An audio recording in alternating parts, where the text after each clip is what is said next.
Welcome sa Usapang Agri Negosyo. Mga ka-asenso, ito na po ang last day ng aming program ng pagbibigay namin ng Sulpar QR sa aming mga alagang biik na ito. Kitang-kita nyo po sa mga pangangatawan, ang liliksi po nila. Wala po silang karamdaman dahil kapag may karamdaman po ang ating mga biik, makikita po ninyo na ito po ay hindi po nakikipagharutan o hindi po nakikipaghabulan. Pero bago yan, intro muna tayo. Agri-negosyo, Agri-asinso.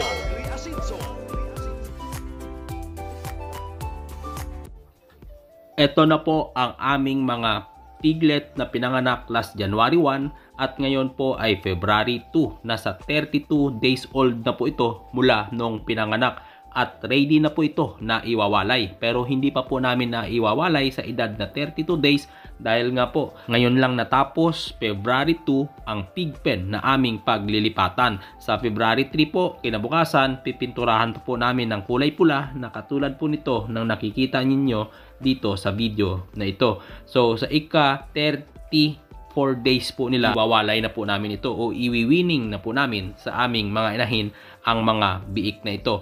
Makikita nyo po sa video na ito na makatas na po silang kumain pero dry feeding pa rin po ang aming ipinapakain. Pero sa umaga, nung hindi pa po kami nagbibigay ng Sulpar QR, tuwing umaga hinahalo po namin sa Vitamin Pro ang kanilang booster feeds at nauubos naman po nila pero kaunting booster feeds lang po ang inilalagay namin sa Vitamin Pro dahil kapag lumagpas na ng 4 na oras ay mapapanis na po yung booster feeds. Sayang naman. Kaya ang ginagawa namin, dito na lang namin nilalagay sa sahig ang booster feeds at yung Sulpar QR at Vitamin Pro doon naman po sa kanilang feeder. Nagawa lang po sa kawayan. Pero sa huling part ng video na ito, makikita po ninyo yung paglilipatan nila na okay na po. Pintura na lang ang kulang at lilinisin na lang po namin at i-disinfectant namin gamit siyempre yung bleach para mawala po yung mga bakterya na maaring nandoon sa area na yon na nanggaling sa mga materyales. Diyan lang din po sa kabila na yan,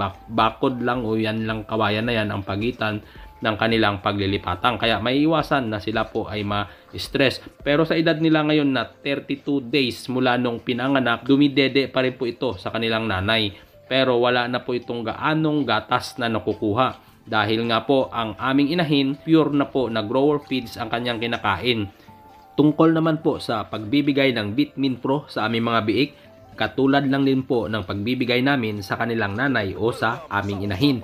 Mula po sa ika-6 na araw na nanganak ang aming inahin, pinapainom na po namin ng Vitamin Pro. Araw-araw po yan hanggang sa pagwalay ng kanyang mga biik. Ganon din po sa biik. Sa ika-6 na araw, nagbigay na po kami ng Vitamin Pro. Siyempre, simula lang po doon sa kaunti. Nung una, 1 baso lang hanggang sa padami ng padami hanggang sa iwawalay po namin. Kapag naiwalay na po, ibang feeding program na naman po ang ating gagawin.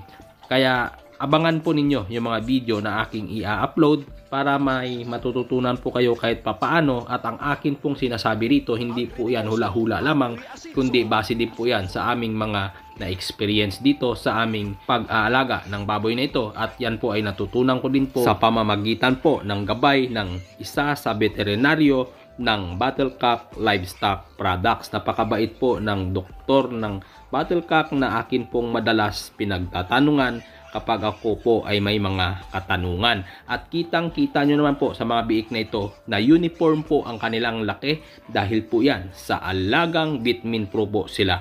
At ngayon po ito makikita po ninyo dumidede po sila sa kanilang nanay. Pero wala na pong gaanong gatas na nakukuha dyan ang mga biik na yan. Kakaunti na lang dahil nga po nag-transition na kami ng feeds from lactating feeds papunta sa grower feeds. Ngayon, iwawalay na po namin sa ika-34 days dahil ngayon ika-32 days po nila February 2 sa February 4 po iwawalay na po namin ito kapag natuyo po yung pintura sa pig pen na kanilang paglilipatan. At sa araw ng paglilipat o araw ng weaning, hindi na po muna kami magpapakain ng aming inahin sa umaga. Tubig lamang po ang aming ipapainom sa kanya at sa hapon o papunta na sa gabi ay papakainin lang namin po ito ng kaunting feeds para hindi naman po gugutumin hanggang sa kinabukasan dahil hindi na naman po ito magkakaroon ng milk fever dahil hindi na po ganon karami yung kanyang gatas dahil hindi na po kami nagpapakain ng lactating feeds. Bakit po ba kami nag-transition kaagad sa grower? Para mabilis pong maglandi ang ating inahin. Base po yan sa natututunan ko po noon sa mga seminar na akin pong na-atenan. At uulitin ko, 3 araw na magkasunod po tayo magbibigay ng Sulfar QR sa mga piglet para maiwasan po na magkaroon ng coccidosis ang kanilang mga tiyan dahil may stress po yung kanilang digestive system kapag ito po ay magta-transition na tayo sa